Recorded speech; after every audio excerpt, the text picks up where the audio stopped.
তারা কিন্তু আজকে এই তীব্র তাপদাহে তারা এসির ভিতরে বসে ঠান্ডা বাতাস খাচ্ছে।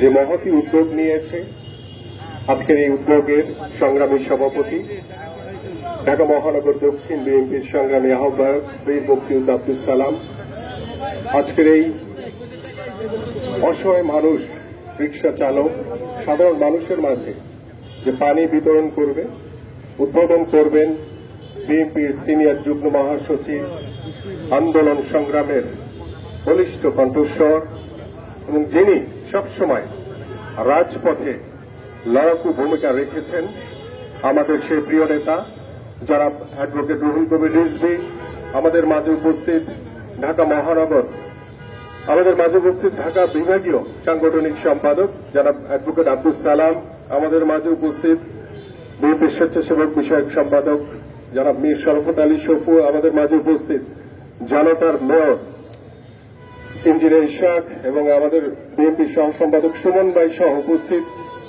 আমাদের বিভিন্ন পর্যায়ের নেতৃবৃন্দ, সবাইকে আসসালামু আলাইকুম।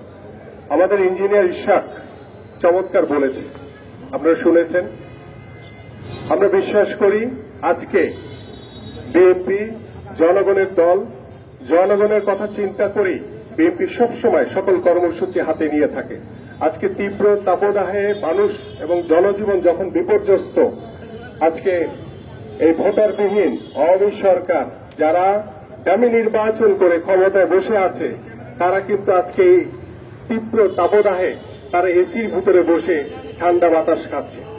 আজকে দেশের জনগণ, আজকে এই যে রিক্সা চালক আমাদের সঞ্চালনে যিনি রয়েছেন ঢাকা মহানগর দক্ষিণ বিএনপির সংগ্রামী সদস্য সচিব রফিকুল আলম মজনু, তিনি বলেছেন এই যে রিক্সা চালকরা আজকে দেখা যাচ্ছে যে যেখানে সারাদিন তারা রিক্সা চালাতো, মানে এই তীব্র তাপদাহের কারণে অর্ধেক বেলাও ঠিকমতো চালাতে পারে না।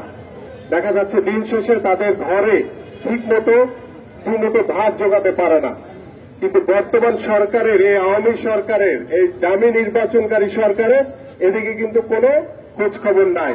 তারা এসি রুমে বসে ঠান্ডা বাতাস খাচ্ছে। আজকে অসহায় সাধারণ মানুষ দ্রব্যমূল্য ঊর্ধ্বগতির কারণে দুর্বিষহ জীবনযাপন করছে। তীব্র তাপদাহে আজকে জনজীবন বিপর্যস্ত হয়ে গেছে সারা বাংলাদেশে। কিন্তু একটি লোক কি আওয়ামী লীগের এরকম পানি বিতরণ করেছে কেউ দেখেছেন আপনারা? আমরা কিন্তু দেখি না এখন পর্যন্ত। তাই আমরা বিশ্বাস করি বিএনপি জনগণের দল এবং জনগণ আমাদের সাথে রয়েছে এবং আমাদের যে একদফা দাবি আন্দোলন, গণতন্ত্র পুনরুদ্ধার, বাংলাদেশের জনগণের ভোটের অধিকার নিশ্চিত করা এবং একটি অবাধ নিরপেক্ষ নির্বাচন, যে নির্বাচনের মাধ্যমে জনগণের সরকার প্রতিষ্ঠা হবে, সে প্রত্যাশা ব্যক্ত করে আমি আমার সংক্ষিপ্ত বক্তব্য এখানে শেষ করছি। সবাইকে ধন্যবাদ। বাংলাদেশ জিন্দাবাদ, বাংলাদেশ জাতীয়তাবাদী দল বিএনপি জিন্দাবাদ।